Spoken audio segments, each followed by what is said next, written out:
شیئن کسی بھی چیز کو، شیئن سے مراد بہت سی چیزیں، کیونکہ یہ کامن ناؤن ہے، اس سے مراد انسان بھی ہو سکتے ہیں، فرشتے بھی ہو سکتے ہیں، پتھر اور درخت بھی، کوئی بھی چیز ہو سکتی ہے، یعنی کسی بھی چیز کو اللہ کے ساتھ شریک نہ ٹھہرائیں، نہ کسی جن کو، نہ کسی دیوتا کو، نہ دیوی کو، ولا یتخذا نہ بنائیں، اتخذا یتخذ اتخاذ اہتمام کے ساتھ کوئی چیز اختیار کرنا، بعضنا ہم میں سے بعضن بعض کو، بعض سے مراد لوگ، اربابن رب کی جمع ہے، راباباس روٹ ہے اس کا، من دون اللہ اللہ کے سوا، فین پھر اگر، پس اگر، تولو اگر منہ پھیر جائیں وہ، فقولو تو کہہ دو، اشہدو گواہ رہو، شاہدہ یشہدو سے فعل امر ہے، بِأَنَّا کہ بے شک ہم مسلمون مسلمان ہیں، سین لام میم سے ہے، مسلم کی جمع ہے۔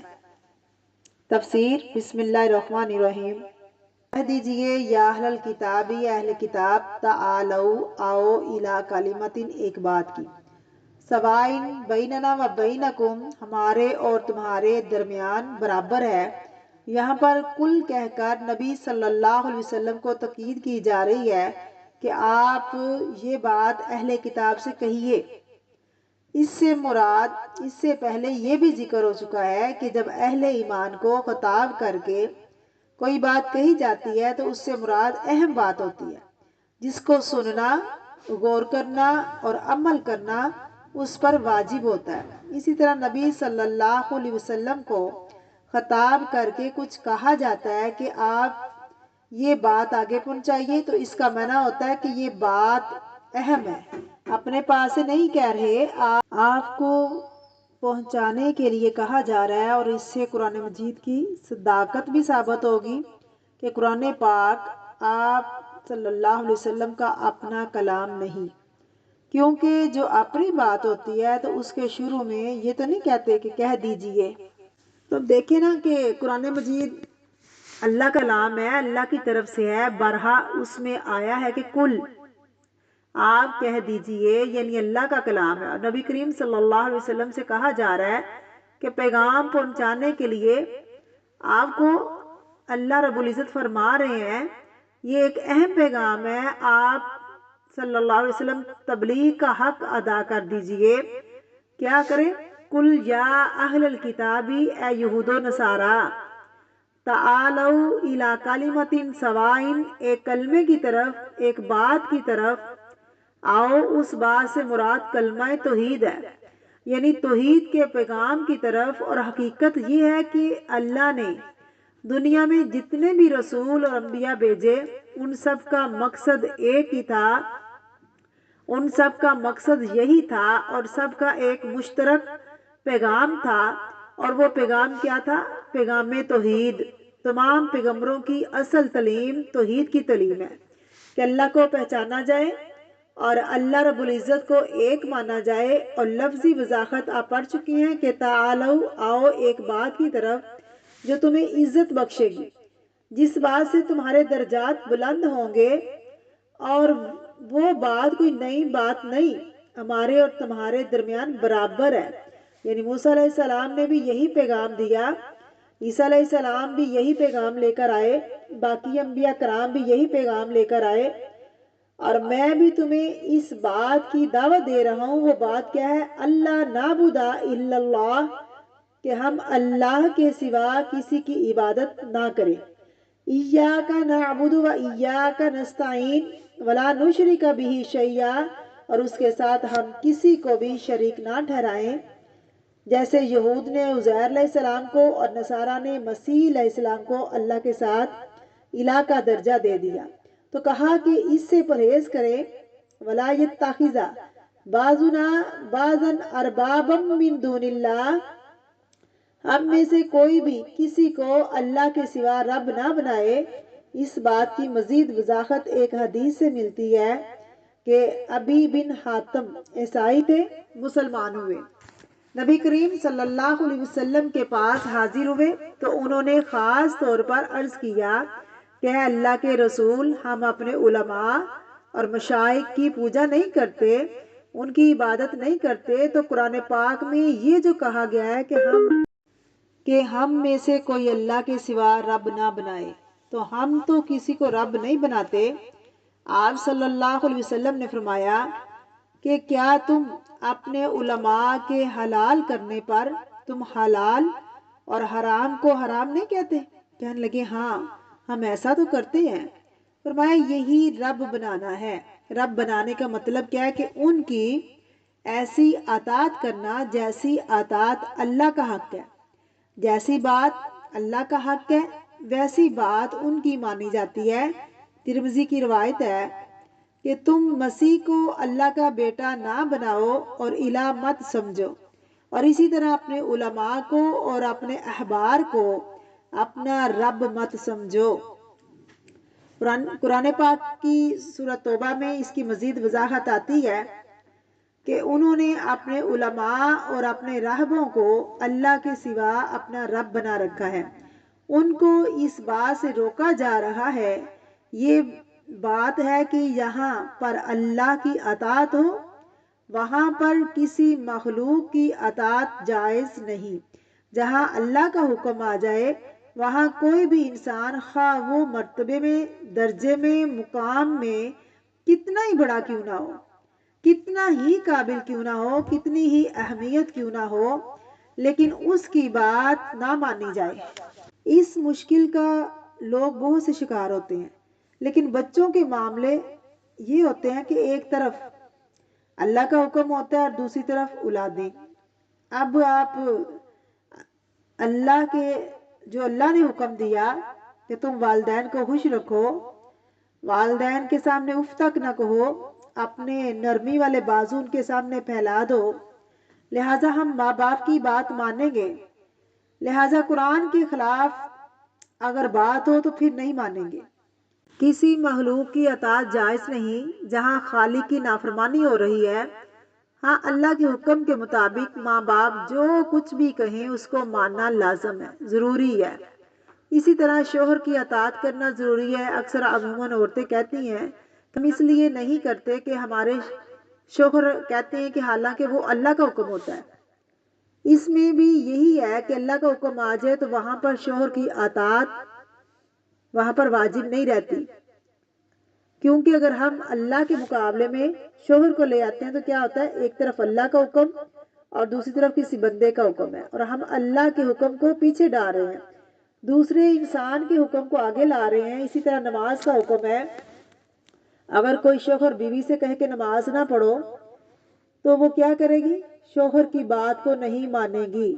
اب یہاں شوہر کی بات کو نہیں مانا جائے گا، چاہے کوئی شخص بھی آپ کو کسی اور کام کے لیے بلا رہا ہو، پھر آپ اس کی بات نہیں سنیں گے۔ اس وقت جب حی علی الصلاۃ اور حی علی الفلاح کی آواز آپ کے کانوں میں پڑے گی تو اس وقت کیا کریں گے، سب کی بات کو چھوڑ کر اللہ کی بات کو سنیں گے۔ فَإِن تَوَلَّوْا، اگر وہ منہ موڑ جائیں، بات نہ سنیں آپ کی، فَقُولُوا، تو کہو، اشہدوا، گواہ رہو، بِأَنَّا مُسْلِمُونَ، کہ ہم تو مسلمان ہیں، ہم اللہ کے فرما بردار اور اطاعت گزار ہیں، اگر تم نہیں ہوتے تو تمہاری مرضی۔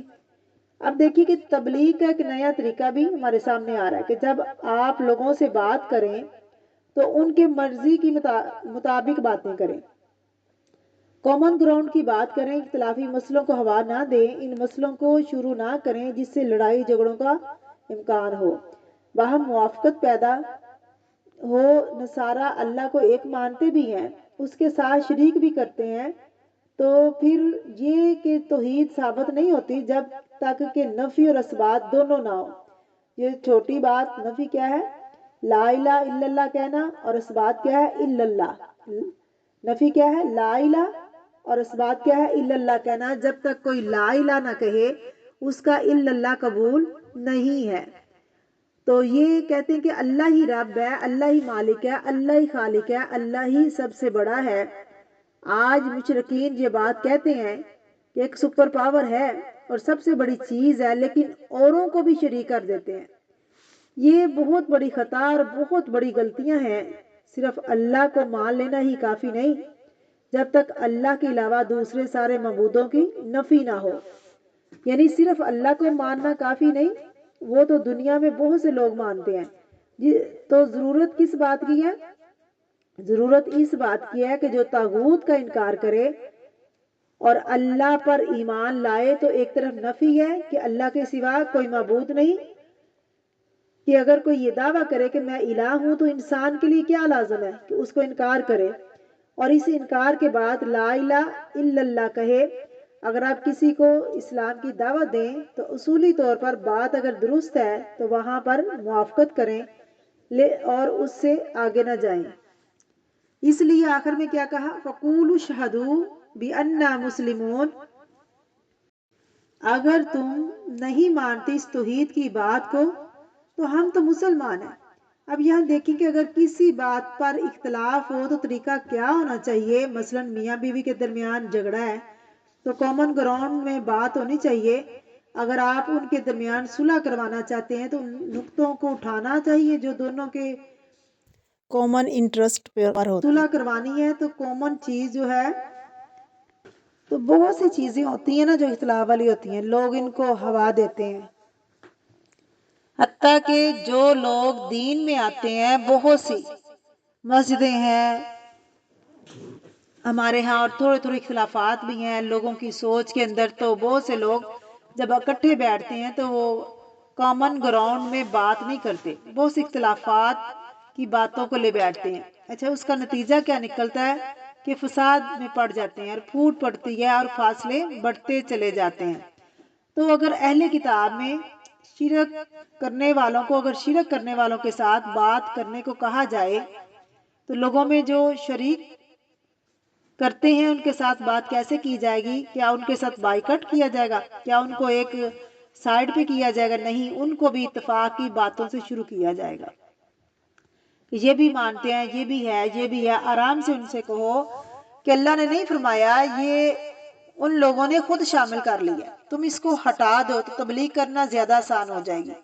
لیکن اگر اہل قبلہ سے مراد تمام لوگ جو ایک امت ہیں، جو قبلے کی طرف منہ کر کے نماز پڑھتے ہیں، اگر اہل قبلہ کے درمیان بھی عقائد میں فرق ہے یا فقہی اختلافات ہیں، تو ان اختلاف کو ہوا دینے کی بجائے، یہاں ان چیزوں کو ہائی لائٹ کرنے کی بجائے، تمہارے اندر یہ خطا ہے، یہ تمہارے اندر غلطی ہے، ان چیزوں پہ بات کرنی چاہیے جس سے دل جڑے، لوگ آپس میں ایک دوسرے کے قریب آئیں۔ جب لوگ قریب آ جائیں تو پھر یہ بتانا آسان ہوگا کہ دیکھو یہ چیزیں ٹھیک نہیں۔